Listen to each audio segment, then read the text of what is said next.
तो आज के वीडियो में हम डिस्कस करेंगे factors affecting food and nutrition, factors affecting food and nutritional intake and nutritional status. इसके अंदर अपन क्या क्या पढ़ेंगे, बेसल मेटाबॉलिक रेट पढ़ेंगे, फिर स्पेसिफिक डायनेमिक एक्शन पढ़ेंगे, फिर वेट ऑफ द पर्सन पढ़ेंगे, फिर एज पढ़ेंगे, फिर सेक्स पढ़ेंगे, फिर क्लाइमेट एंड इन्वायरमेंट पढ़ेंगे, फिर फिजिकल एक्टिविटीज़, उसके बाद में फिजियोलॉजिकल स्टेट, उसके बाद में सोशियो इकोनॉमिक फैक्टर्स, उसके बाद में कल्चरल फैक्टर्स और उसके बाद में life style and food fads, और उसके बाद हम डिस्कस करेंगे फूड फैट्स, उसके बाद में कुकिंग प्रैक्टिसेज और अदर्स फैक्टर्स। हम इनको वन बाय वन डिस्कस करेंगे। अब सबसे पहला फैक्टर क्या आ जाता है जो न्यूट्रिशन को अफेक्ट करता है, वो है बेसल मेटाबॉलिक रेट। अब इसको पढ़ते हैं कि बेसल मेटाबॉलिक रेट क्या है। The rate at which body used energy and calories to meet basic need of a cell in post-absorptive state। Post absorptive state मतलब क्या हो जाता है, एब्जॉर्प्शन के बाद की स्टेट मतलब 12 आवर आफ्टर से मील, खाना खाने के 12 घंटे के बाद की स्टेट हो जाती है।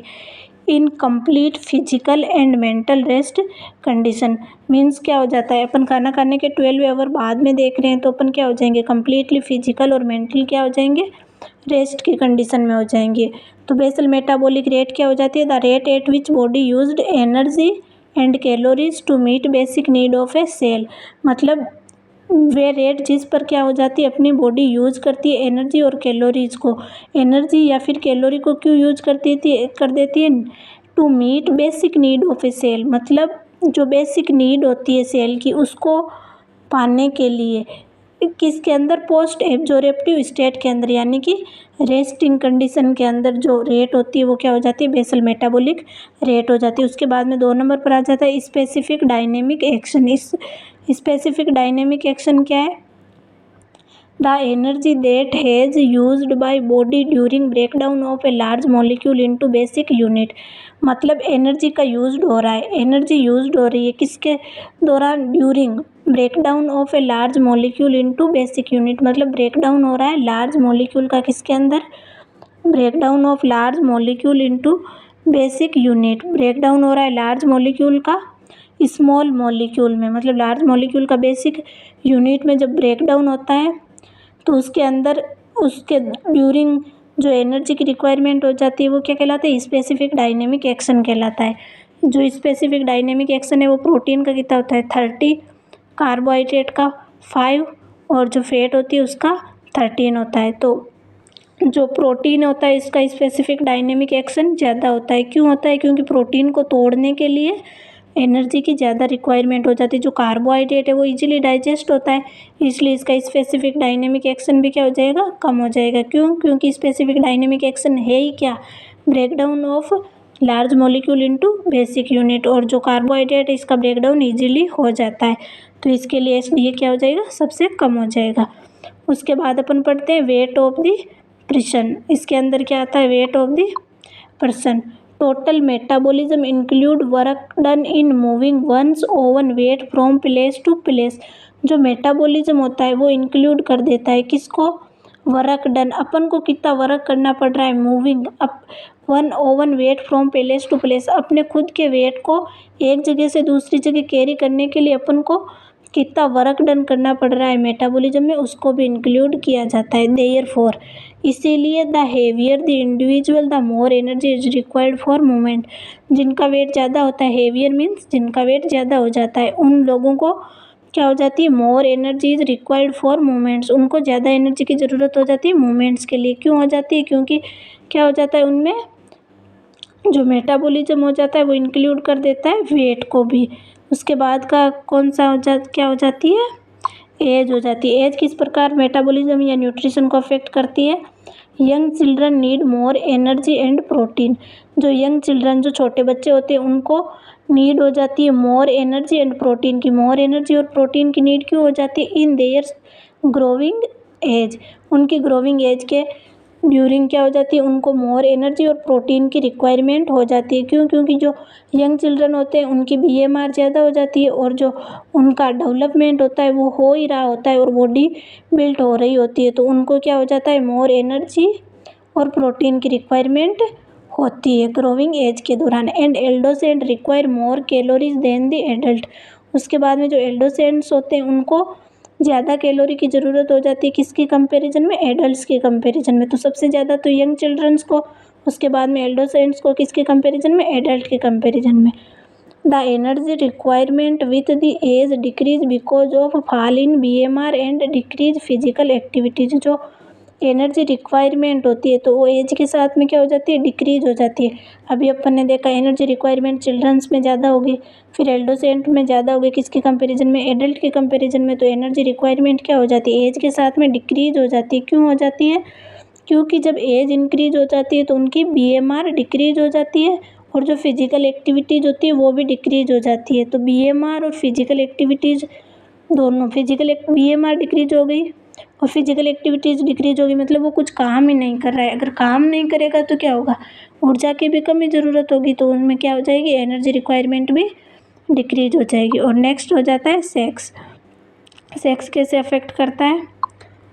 Sex also makes variation in every requirement. तो ये वेरिएशन लाता है एवरी रिक्वायरमेंट में। जैसे मेल्स हो जाता है उसको तो क्या हो जाती है, वो वर्क भी ज़्यादा करता है और उसमें मसल्स बिल्डिंग भी ज़्यादा हो जाती है, तो उसको ज़्यादा प्रोटीन और एनर्जी की ज़रूरत हो जाती है। और जो फीमेल है उनको क्या हो जाती है, कम एनर्जी और न्यूट्रिशनल नीड कम हो जाती है उनकी। The BMR of woman is 10 to 10% lower than male. जो BMR होती है फीमेल्स की वो 6 to 10% क्या हो जाती है, लोअर हो जाती है, किसकी कंपैरिजन में, मेल की कंपैरिजन में। कितनी लोअर होती है BMR, 6 to 10%। For example A moderate man require 2875 kilo calories varies A moderate women need 2225 kilo calories. तो इससे अपन क्या समझते हैं, जो मेल्स होती है उनमें तो एनर्जी रिक्वायरमेंट ज़्यादा होती है और जो फीमेल्स होती है उनमें एनर्जी रिक्वायरमेंट कम हो जाती है। मेल्स में एनर्जी रिक्वायरमेंट ज़्यादा क्यों होती है, क्योंकि उनकी BMR ज़्यादा होती है और उनमें जो होता है वो हेवी वर्क करते हैं और उनमें मसल्स बिल्डिंग भी ज़्यादा हो जाती है, इसलिए उनमें एनर्जी रिक्वायरमेंट ज़्यादा होती है। उसके बाद में नेक्स्ट होता है क्लाइमेट एंड इन्वायरमेंट। अब क्लाइमेट और इन्वायरमेंट कैसे अफेक्ट करता है? पुअर इन्वायरमेंट में लीड टू इन्फेक्शन। अगर इन्वायरमेंट पुअर है, मतलब वहाँ की सैनिटेशन हाइजीन मेंटेन नहीं है, तो उसकी वजह से क्या हो जाएगा, इन्फेक्शन हो जाएगा, स्पेशली इन चिल्ड्रन। और इन्फेक्शन मोस्टली किन को अफेक्ट करता है, चिल्ड्रन को अफेक्ट करता है। क्यों? क्योंकि उनकी इम्यूनिटी वीक होती है, तो mostly specially effect in children. Infection and hot temperature both increase BMR। तो जो इन्फेक्शन और हॉट टेम्परेचर होता है वो दोनों क्या हो जाता है, इंक्रीज कर देते हैं बेसल मेटाबॉलिक रेट को। Hot temperature and BMR increase hot temperature and infection both increase BMR which increase over nutritional requirement. अब BMR इंक्रीज हो गया तो क्या हो गया, अपनी न्यूट्रिशनल रिक्वायरमेंट क्या हो गई, इंक्रीज हो गई। Our body must have a sufficient food to make for heat loss. अपनी बॉडी को क्या होता है, सफिशिएंट फूड की ज़रूरत होती है, किसके लिए, हीट लॉस के लिए, यानी कि टेम्परेचर को मेंटेन रखने के लिए। उसके बाद में क्या आ जाता है, फिजिकल एक्टिविटीज़। इसके अंदर क्या हो जाता है, फिजिकल एक्टिविटीज़ के अंदर activity of any kind involve an expenditure consumption of energy in addition to the total BMR। अपन किसी भी प्रकार टोटल BMR तो क्या है, जब रेस्टिंग स्टेज होती है तब अपनी बॉडी को जो एनर्जी की रिक्वायरमेंट होती है वो BMR होती है। और जब अपन एक्टिविटी करते हैं, मतलब कोई भी वर्क कर रहे हैं, अब रेस्टिंग कंडीशन में नहीं है, तो जो BMR है उसकी रिक्वायरमेंट तो होगी। उसके साथ में जो अपन एक्स्ट्रा एनर्जी इन्वॉल्व करते हैं, कंजप्शन, एक्सपेंडिचर मतलब कंजप्शन, अपन एक्स्ट्रा एनर्जी का जो कंजप्शन करते हैं फिजिकल एक्टिविटीज़ के दौरान, वही क्या कहलाती है, फिजिकल एक्टिविटीज़ के दौरान यूज होने वाली एनर्जी कहलाती है। The type of activity and total time spent in each activity determine to a large extent of body's needs of total energy. The type of activity, अपन किस टाइप की activity कर रहे हैं, जैसे कि जो सीडेंटरी वर्कर होते हैं उनको कम एनर्जी रिक्वायरमेंट होती है, लेकिन जो हेवी वर्कर और मॉडरेट वर्कर होती है उनको सीडेंटरी के कंपैरिजन में ज़्यादा एनर्जी की रिक्वायरमेंट होती है। तो अपन किस टाइप की एक्टिविटी कर रहे हैं वो भी अफेक्ट करती है। And total time spent in each activity, मतलब अपन कितने टाइम से वो एक्टिविटी किए जा रहे हैं वो भी क्या हो जाती है, इफेक्ट कर देती है न्यूट्रिशनल नीड और एनर्जी रिक्वायरमेंट को। उसके बाद में क्या आ जाता है, so energy requirement depends on the type of work and occupation, किस टाइप का वर्क अपन कर रहे हैं और अपना ऑक्यूपेशन क्या है उसके उस पर भी क्या हो जाती है, डिपेंड हो जाती है। उसके बाद में क्या हो जाता है, फिजियोलॉजिकल स्टेट। फिजियोलॉजिकल स्टेट कैसे अफेक्ट करती है, there is increase demand of food in certain physiological condition because of increase BMR। कुछ सर्टेन फिजियोलॉजिकल कंडीशन होती है उनके अंदर क्या हो जाती है, फूड की डिमांड क्या हो जाती है, इंक्रीज हो जाती है। क्यों इंक्रीज हो जाती है, क्योंकि उनके अंदर जो BMR होती है वो इंक्रीज हो जाती है। वो कौन कौन सी कंडीशन है जिसके अंदर बेसल मेटाबॉलिक रेट इंक्रीज हो जाती है, the energy requirement of woman are increase in pregnancy by 300 kilo calorie daily throughout. जितनी अपन को एनर्जी लेनी चाहिए उससे 300 किलो कैलोरी डेली रिक्वायरमेंट क्या हो जाती है, इंक्रीज हो जाती है। किसके दौरान, प्रेगनेंसी के दौरान। तो प्रेगनेंसी के दौरान जो एनर्जी रिक्वायरमेंट है वो इंक्रीज क्यों हो जाती है, क्योंकि बेबी और माँ दोनों को क्या मिल रहा है, न्यूट्रिशन मिल रहा है। और कितनी डेली रिक्वायरमेंट इंक्रीज हो जाती है, 300 kilo calorie. Pregnancy and lactation and in lactation 550 kilo calorie extra daily during the first 6 month and 400 kilo calorie during the next 6 month. Pregnancy के टाइम्स तो कितनी हो जाती है, 300 हो जाती है। अब लैक्टेशन पीरियड मतलब जब लैक्टेटिंग मदर अपने बेबी को ब्रेस्ट फीड करवा देती है तो वो लैक्टेशन पीरियड हो जाता है। वो क्या होता है, एक तो 6 मंथ का होता है, मतलब 6 मंथ तक तो क्या होगा, एक्सक्लूसिव ब्रेस्ट फीडिंग होगी।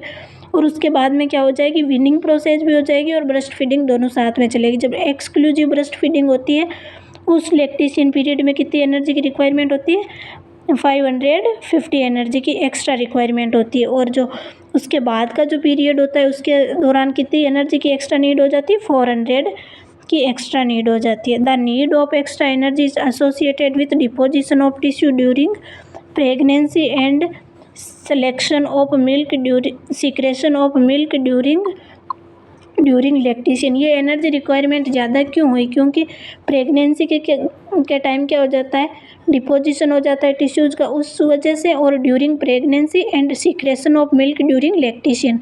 और जो मिल्क सिक्रेशन होता है किसके टाइम, लैक्टेशन के टाइम। इसलिए प्रेगनेंसी और लैक्टेशन के टाइम क्या हो जाती है, अधिक एनर्जी की रिक्वायरमेंट होती है। उसके बाद में नेक्स्ट क्या हो जाता है, सोशियो इकोनॉमिक फैक्टर्स, मतलब सोसाइटी और अपनी इकोनॉमिक्स कैसे न्यूट्रिशनल नीड को अफेक्ट करती है। Nutritional status is largely affected by some socio economic factors, मतलब जो न्यूट्रिशनल स्टेटस होता है वो लार्जली अफेक्टेड हो जाता है सम सोशियो इकोनॉमिक फैक्टर्स। कौन कौन से वो सोशियो इकोनॉमिक फैक्टर्स होते हैं, like income, level of education, sanitation, family size, knowledge regarding the nutritional values of food. अब कैसे हो गया, इनकम, एक फैमिली है उसमें इनकम कम है लेकिन फैमिली मेम्बर्स ज़्यादा है तो वो क्या होंगे, जो गुड न्यूट्रिशनल क्वालिटी है वो फूड नहीं ले पाएंगे, तो इनकम क्या होगी, कम होगी, तो उनका न्यूट्रिशनल नीड भी अफेक्ट होगी। लेवल ऑफ एजुकेशन, फैमिली को पता ही नहीं है कि एजुकेट ही नहीं है कौन सा फूड लेना है कौन सा नहीं लेना है, तो उस वजह से भी क्या हो जाएगी, न्यूट्रिशनल नीड अफेक्ट हो जाएगी। सैनिटेशन, मतलब जो फूड अपन ले रहे हैं उसकी हाइजीन ही मेंटेन नहीं है, और जो एरिया जहाँ पर अपन फूड रख रहे हैं उसकी सैनिटेशन मेंटेन नहीं है, तो वो भी क्या करेगी, न्यूट्रिशनल नीड को अफेक्ट करेगी। फैमिली साइज, मतलब फैमिली में मेंबर्स कितने ज़्यादा मेंबर्स होंगे तो उसके अकॉर्डिंग ही उसकी रिक्वायरमेंट कंप्लीट हो पाएगी ना। Knowledge regarding the nutritional values of food, family को पता ही नहीं है कि कौन सा फूड की कौन सी न्यूट्रिशनल वैल्यूज हो जाती है, तो उसकी वजह से क्या हो जाएगा, न्यूट्रिशनल स्टेटस अफेक्ट हो जाएगा। उसके बाद में हो जाता है कल्चरल फैक्टर, मतलब जिस कल्चर में अपन रह रहे हैं वो कैसे न्यूट्रिशनल फैक्टर को अफेक्ट करता है। Cultural factor in health and nutritional have engage the attention of medical scientist and sociologist, तो ये इंगेज कर देता है किसको, अटेंशन को, किसकी अटेंशन, मेडिकल साइंटिस्ट और सोशियोलॉजिस्ट के अटेंशन को इंगेज कर देता है। Every culture has its own custom and believes regarding nutritional practices, जो एवरी कल्चर होती है, उस लोगों की कल्चर अलग अलग हो जाती है, वो क्या करती है अपने खुद के कस्टम, बिलीव्स और ट्रेडिशन रख देती है। किसके रिगार्डिंग? न्यूट्रिशनल प्रैक्टिसेज के रिगार्डिंग। जैसे कि अपन समझते हैं कुछ कल्चर में क्या होता है, वो समझते हैं कि मतलब जो बेबी होता है उसको कोलेस्ट्रॉल जो है फर्स्ट मदर का जो मिल्क होता है वो नहीं पिलाना चाहिए। क्यों? क्योंकि वो क्या होता है, हेवी होता है, वो अनडाइजेस्टेड हो जाएगा। तो ये क्या है, उनकी कस्टम बिलीफ है, तो वे उसके अकॉर्डिंग ही फूड हैबिट्स को इन्वॉल्व करेंगे। तो ये क्या हो जाते हैं, कल्चरल फैक्टर। और कुछ कल्चर जैसे जो मोमडन होते हैं वो क्या करते हैं, मीट ईटीसी का क्या कर देते हैं, उनको खा लेते हैं। लेकिन जो हिंदू होते हैं वो इन सब का सेवन नहीं करते। तो ये क्या हो गए, कल्चरल फैक्टर हो गए। उसके बाद में क्या हो जाती है, life style and food fads. मतलब अपनी लाइफ स्टाइल कैसी है और अपने फूड फेट्स मतलब अपने पर्सनल लाइक्स और डिसलाइक क्या है। Food habit have deep psychological root and are associated with love, attention, self image and social prestige. जो फूड हैबिट्स होती है वो क्या होती है, डीप साइकोलॉजिकल रूट्स होती है। मतलब अपनी फूड्स हैबिट्स के किससे रिलेटेड हो जाती है, साइकोलॉजिकल रूट से रिलेटेड हो जाती है। मतलब अपन अपनी जो फूड्स की हैबिट्स होती है, अपन डेली जो फूड्स कंजप्टेड करते हैं, मतलब जो फूड अपन खाते हैं वो किससे डीप रिलेटेड हो जाती है, साइकोलॉजिकल रूट से हो जाती है। एंड आर एसोसिएटेड विथ, और ये एसोसिएटेड हो जाती है किससे, love, attention, self image and social prestige. Family play an important role in shaping the food habits and life style. जो फैमिली होती है वो इम्पोर्टेंट रोल प्ले कर देती है किसके अंदर, shaping food habits and life style. कैसे करती है, जैसे अपनी जो फैमिली, मतलब बच्चा वही चीज़ें खाएगा जो उसके मदर और फादर या फिर बड़े लोग खा रहे हैं। तो वो क्या कर रहे हैं, उसकी फूड हैबिट्स और जो लाइफ स्टाइल हो रही है उसको एक शेप ही तो दे रहे हैं। मतलब हर फैमिली में अलग अलग होता है कि कितने बजे खाना खाना है, कितने बजे नहीं खाना है, कौन सा खाना खाना है, कौन सा नहीं खाना है। तो ये फैमिली क्या कर देती है, फूड हैबिट्स और लाइफ स्टाइल को शेपिंग करने में इम्पोर्टेंट रोल प्ले कर देती है। And these habits are passed from one generation to another. और ये हैबिट्स क्या हो जाती है, पास हो जाती है एक जनरेशन से दूसरे जनरेशन में। In recent year the link between dietary habit and certain chronic disease has been recognised.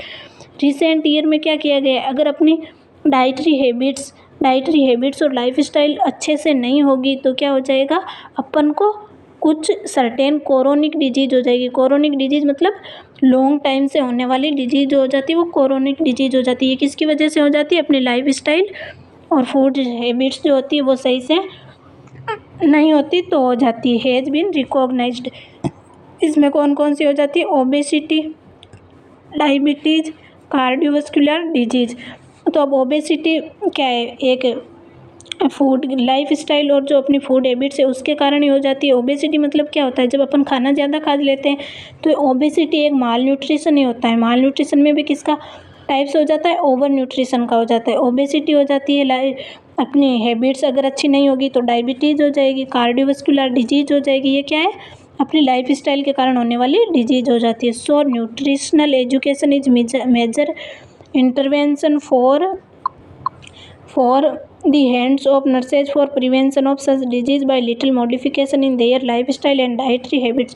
तो अपन इसको कंट्रोल करने के लिए क्या कौन सा इंटरवेंशन करेंगे, इंटरवेंशन मतलब अपन क्या हस्तक्षेप करेंगे उसमें, मतलब अपन अपना क्या इन्वॉल्व करेंगे जिस वजह से इन सबको ठीक किया जा सके। तो वो क्या हो जाता है, prevention of the hands of prevention of disease such. तो अपन इंटरवेंशन करेंगे एजुकेशन, मतलब लोगों को एजुकेट करेंगे कि ये सारे अब आप अपनी लाइफ स्टाइल को कैसे सही से मेंटेन करते हैं। तो वो एजुकेशन ही क्या होगी, मेन इंटरवेंशन हो जाएगा।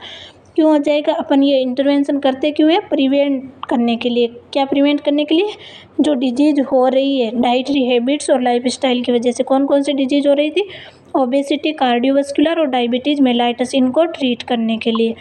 नेक्स्ट क्या हो जाता है, फूड फैट्स। फूड फैट्स क्या हो जाता है, food fads personal likes and dislike play an important role in selection of food. मतलब अपने पर्सनल लाइक्स और जो डिसलाइक होते हैं वो क्या करते हैं, प्ले कर देते हैं important role in selection of foods. मतलब अपन को कौन सा फूड खाना है, कौन सा फूड नहीं खाना है, उसके सिलेक्शन के लिए अपने जो पर्सनल लाइक्स और डिसलाइक होते हैं वो इम्पोर्टेंट रोल प्ले कर देते हैं। These likes and dislike are called food fads. और ये पर्सनल लाइक और डिसलाइक से क्या कहलाते हैं, फूड फैट्स कॉल्ड कहते हैं। द फूड फैट्स में cause obstacle in the way of connecting nutritional deficiency.